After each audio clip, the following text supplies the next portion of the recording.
Hi, everybody. My name is Joe Tilden, and the name of this show here is Big Joe's Journal. And after an absence of about 4 or 5 weeks, it's good to be back. We come back here in very, very troubling times for our country and for the world. For me, it's the start of a new year, as in the course of my absence, I put 86 years of youth behind me and moved on to year 87. And you know, it doesn't feel any different, except a little bit slower maybe. But in this time of crisis, what the country lacks, of course, is leadership. And with this pandemic, which is probably the greatest thing that's hit this country, or the most devastating thing that's hit this country since the flu of 1918 and all of its aftermath, that this pandemic is something that is going to go on and go on and go on. And we haven't seen all the after effects yet, even though the death toll across our country alone is well over 104,000 and approaching 105,000, probably has reached that goal now, and it's going to continue to rise. Unfortunately, as I said before, we haven't had leadership out of Washington, but we've had great leadership here in the state of Vermont. Governor Phil Scott is to be commended for the way he has handled this problem in the state of Vermont. We have flattened the curve, temporarily at least, and we are gradually coming out, and the state is gradually reopening and coming back. Unfortunately, it took a very, very stupid act of a very, very stupid man to trigger off the frustrated emotions of a nation which has been quarantined for a number of weeks. The senseless, and I mean senseless, murder of George Floyd in Minneapolis was sort of the fuse that triggered off the frustrations that people are feeling as jobs go out the window and go down, some will never return. People are worried about how they're going to pay their bills and put food on the table for their families. Our economic system, if you look at our stock market, things are going down. Where they do show an increase, it's nowhere near there should be. And what it all boils down to, that because of this pandemic, the aftermath is going to be a Great Depression. Now, will it be as great as the one we had back in 1929? It's going to come awfully close. In fact, I think right now, the unemployment figures across the country are very, very close to matching what we had back around 1930-31 at the depth of our previous Great Depression. Well, as I said before, I think this is going to be on the increase. As you know, one of the things that are required is that people be separated and not come together. And unfortunately, with the riots and everything that have been triggered by the senseless murder of George Floyd, people are coming together. They're coming together to protest. You're seeing all this frustration from minorities that they're being wrongfully persecuted, that they aren't getting the full benefits of the American dream. Frustrations from people that were living paycheck to paycheck and suddenly that paycheck isn't there anymore. Frustrations of people who have applied for unemployment and have applied again and again and again and haven't gotten it. And they're worried, how are they going to pay their rent? How are they going to pay their mortgage? How are they going to feed their kids? How are they going to put food on the table? Schools and colleges going out of session in March. And so we have an incomplete school year. And people are saying, well, how are we going to handle the next one? It's going to require a different type of thinking. And see, the University of Notre Dame, and I imagine a number of other universities, are thinking of starting the fall semester in August. And I think there are a lot of schools, private, public, that are probably looking at the same thing. And I think as this pandemic grows and increases, it's down in some states, but it's up in others. On the increase in California, on the increase in Texas and Arizona. I was talking with a person who lives on the Indian reservation near the Four Corners, where the states of New Mexico, Arizona, Colorado, and Nevada come together. And as you know, there's a large Indian reservation out there, primarily of the Navajo, with a few Hopis, Indian tribe in there. And this epidemic has hit them very, very hard. It is a very, very poor section of the country, and the majority of homes up there, they don't have electricity, nor do they have running water. And needless to say, their medical facilities are also very lean. And this epidemic has hit that reservation extremely hard, as it has, I imagine, a number of other Indian reservations that are in the same situation. In many of our large cities, people living so close together, you say, well, stay apart. Well, when you're living in a crowded tenement building that has more people in it probably than you got in the state of Vermont, it's rather a difficult thing to do. And consequently, this spreads from person to person to person to person.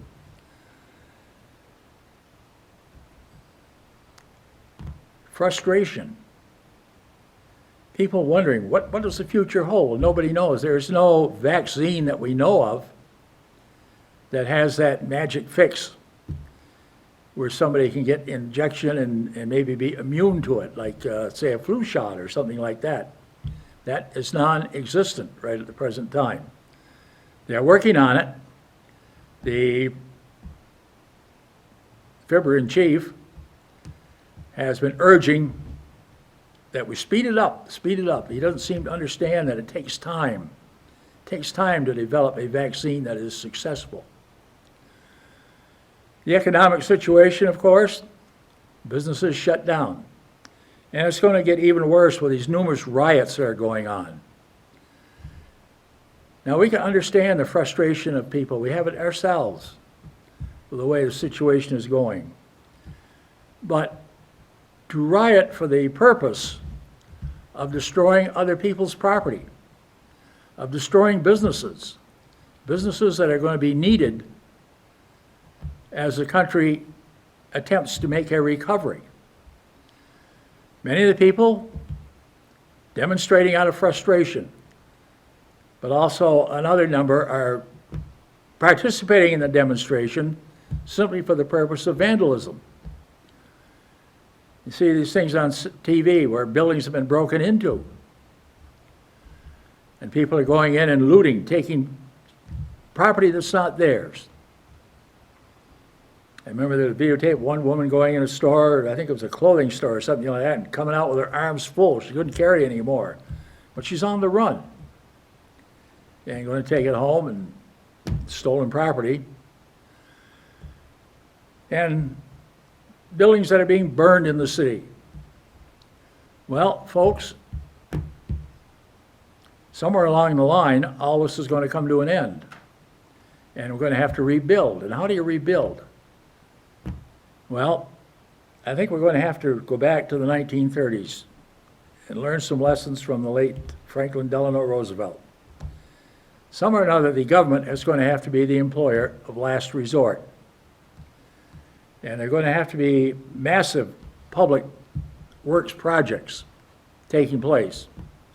First of all, the cities where you've had numerous fires, buildings have been burned. These businesses that are rebuilt, you're going to need help. And that help is going to have to come from the federal government. Here in Vermont, right now, we're looking at a situation where we wonder how we're going to pay for all this. Now, Governor Scott has rightfully said, you know, he doesn't want any tax increases. Well, somewhere, and we say, well, can we turn to the federal government? Well, the federal government is probably very, very close to being pretty much tapped out itself. And we absolutely don't want to borrow any more from China. We have borrowed a mint of cash from China to tide us over as our deficit has grown into the trillions and continues to grow, and it's going to grow even more. It's going to have to by necessity, because we have to rebuild the country. After all these riots are over and done with, all this damage has got to be repaired. It's got to be rebuilt. We've got to have a rebirth. And unlike Europe after World War II, had the United States and the Marshall Plan to come to their aid and help them rebuild, there's nobody around that's going to help us rebuild. Well, I say, well, maybe we can borrow more from China. Well, no, we don't want to do that. If you've been watching the news, this senseless murder in Minneapolis has triggered demonstrations not only in the United States, but also around the world, in London and in Paris, in Rome, in Tokyo, in Japan. Everywhere but where there is a strong dictatorship, the very antithesis of what this country was all about.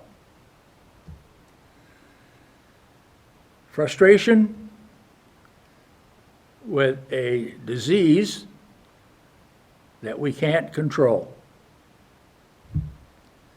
and frustration with the remedies that are being taken to try and cut it down, to try and curb it, to flatten the curve, as the saying goes. And as we watch on television, sometimes you get a little frustrating with it. In this area, we see Governor Scott and Governor Cuomo in New York. New York, which was the epicenter of it for a long time, is trying to get it under control. Then you have the riots where people are burning police cruisers and smashing into store windows and vandalizing businesses and everything, coming in close contact. And what's going to happen? It's going to spike. It's going to rise. We've seen states where the governors were too quick to reopen the state. We have seen COVID-19 on the increase in Georgia, in Florida, in Texas, and in California. Colorado has closed itself off to tourists to try and put a curb on it.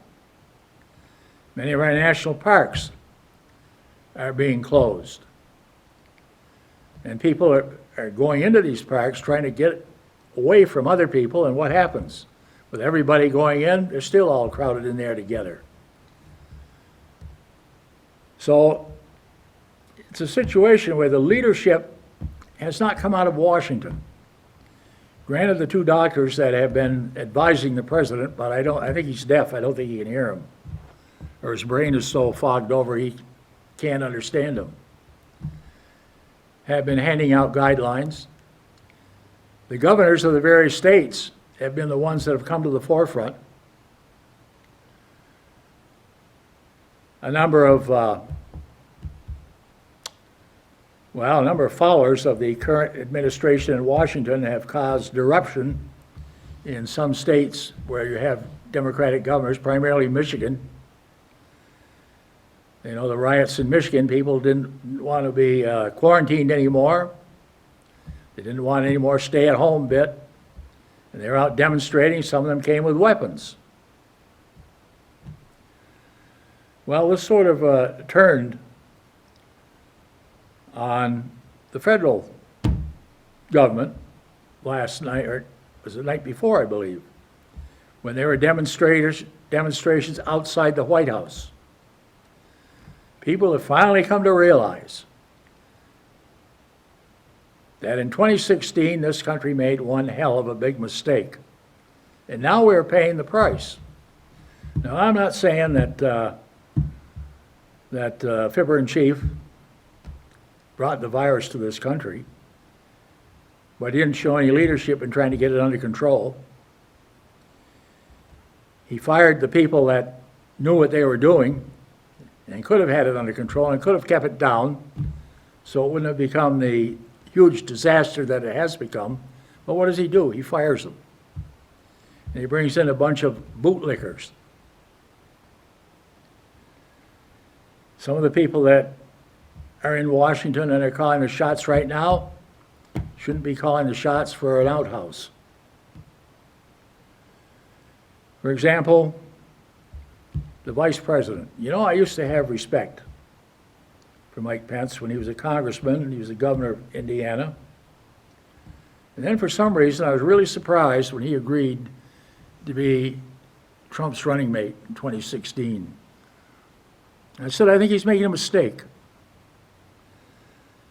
And I've lost all respect for the man for the simple reason he's a bootlicker. He goes on public television and says, under the leadership of President Trump, blah, blah, blah. Well, under the leadership of President Trump, we're in the situation we're in. In 2016, when this administration came into office, it inherited an economy that was growing and was going to be booming. And for 3 years, it did boom, not because of the incumbent administration, but because of the Obama administration and the rules and regulations that Obama had put in and his people had put in. And our economy was growing. It had come back from a depression or recession, as we call it, from the Bush administration that Obama inherited. And he built a solid economy. Not everybody agreed with the way he did it, but his administration got it done. Kept the country from going into a very deep depression and brought it back to a very, very successful recovery. So now we get the President nincompoop in there, and he starts slapping tariffs here and slapping tariffs there. Well, you know, back in the 20s, when the economy was doing quite well, in spite of prohibition, a fellow named Calvin Coolidge started slapping various tariffs all around. And what it did, it laid the groundwork for the Depression of 1929, which Herbert Hoover inherited, and when he inherited it, he didn't really know how to get us out of it. It took Franklin Roosevelt to come in with new, what people call ultra-liberal ideas, but these ideas worked and they were getting us out of the Depression, but what got us out of it totally, of course, was World War II. So in comes the current administration, inherited a growing economy, and blows it. And of course, with the way this pandemic was handled and its after effects on the country, this booming economy that he inherited is now gone bust. And he doesn't know how to react. He doesn't know how to straighten it out. We've got COVID-19, which is making it even worse. And he has no idea how to flatten the curve. That's up to the individual governors. Today he had a telephone conference with the governors, which he claimed they're all weak-kneed. They hadn't responded tough enough. He puts out some tweets that only inflamed the country even more. And it gave ground to some of his radical wacko buddies to foment more trouble and cause more uprisings and more destruction. The best thing right now for the commander-in-chief, as he calls himself, would be to shut his mouth, to keep quiet. The other night, the rioting in Washington outside the White House, Secret Service was afraid that they didn't have enough firepower to keep people out. They had guard dogs that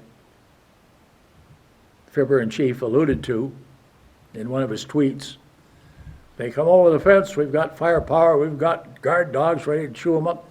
Should have shut his mouth.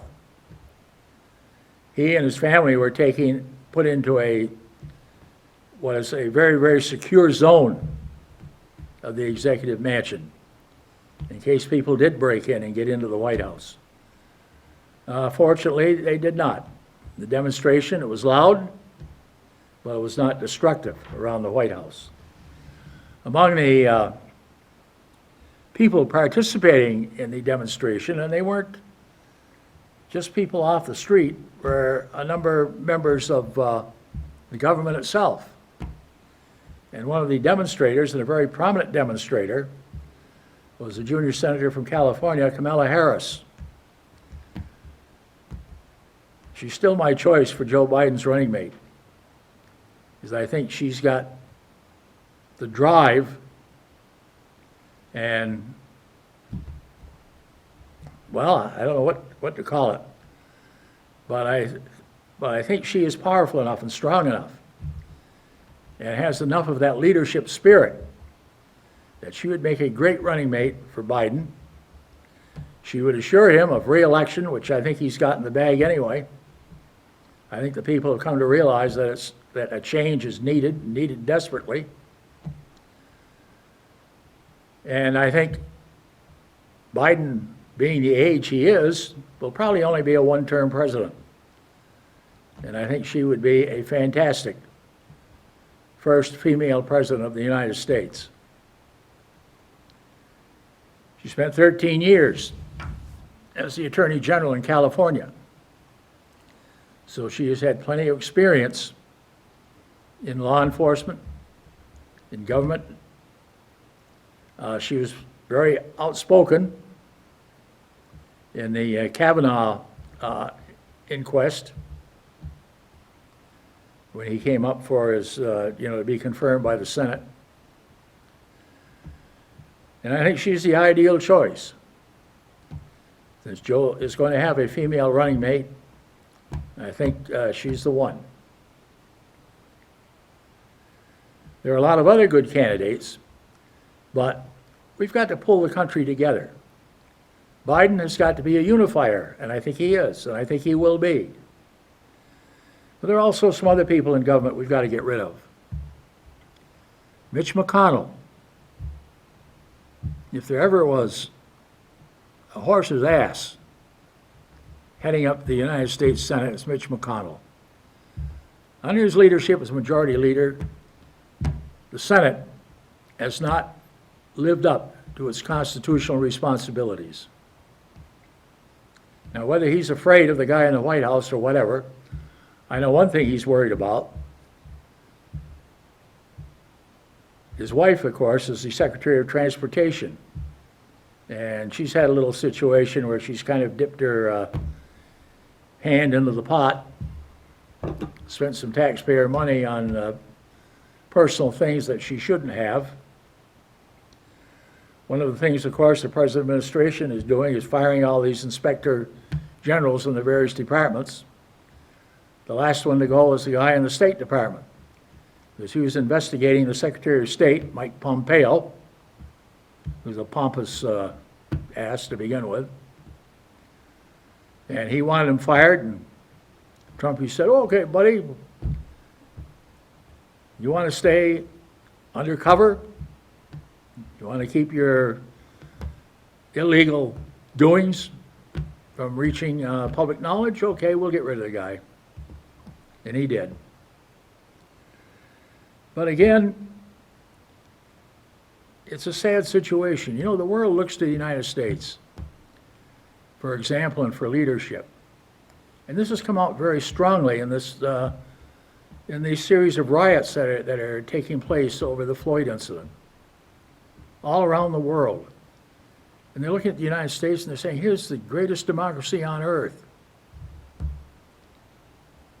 Our people who take an opposite view in China, Russia, Iran, they're saying, hey, look how hypocritical the United States is.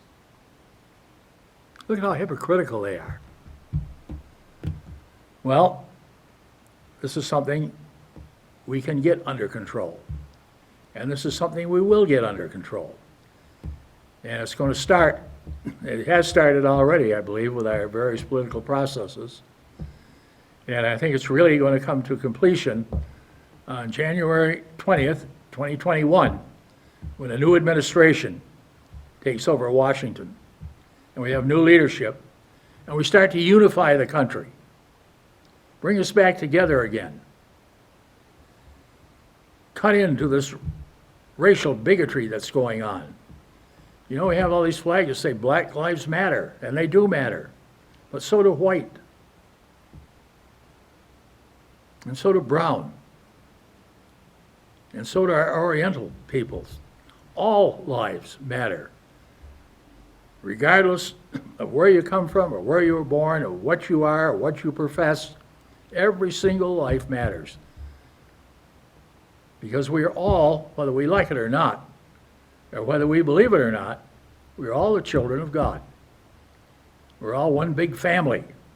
We're all brothers and sisters. Whether we're black or white or yellow or brown or polka dot or whatever. We're all brothers and sisters, and we all have to be concerned and caring and looking out for one another. When we stop creating divides, creating divisions, we come together, we'll be a lot better as a nation, we'll be a lot better as a world. You know, way back in the book of Genesis, the first known murder, or reported murder at the time, was between the two of the sons of Adam and Eve, Abel and Cain. And Cain was jealous of his brother, and so he killed him. And the story goes, God comes down and says to Cain, where's your brother? I haven't seen your brother lately. Cain said, well, so what? And he says, am I my brother's keeper? Well, that question was answered several centuries later in Omaha, Nebraska. The story of Father Flanagan. And he sees this little kid, probably 11, 12 years old, obviously coming from an economically deprived situation, and he's carrying another little fella on his back. The other little guy's probably 4 or 5, 6 years old maybe. And Father Flanagan talks with this young boy, and he says, young fella, isn't that load carrying on your back, isn't that heavy, too heavy for you? And the answer came that rang down through the ages. He ain't heavy, Father, he's my brother. That's what we should say today to all of our brothers and sisters. When somebody says, are they too heavy to carry, are they too heavy to support? We should answer them quite simply. They ain't heavy. They're our brothers and sisters. You know, John F. Kennedy, in the closing sentence of his inaugural address, hit the nail right on the head. He said, in this life, God's work on earth should be our own. And when we take that approach and we look at that, we'll be much better off. Now, I'm going to try something here. For all of those that have lost their lives due to COVID-19, for all those that have lost their lives in service to this country, I'd like to do just one little thing here, and I hope I can do it.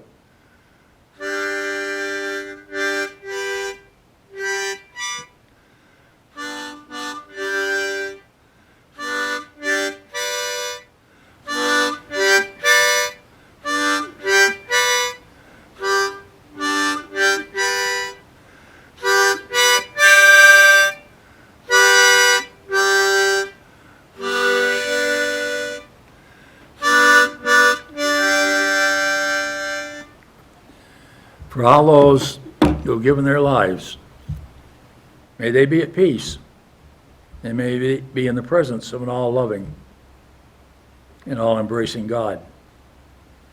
In this time of crisis, I say to you with all sincerity, May Almighty God in His infinite wisdom continue to bless these United States of America.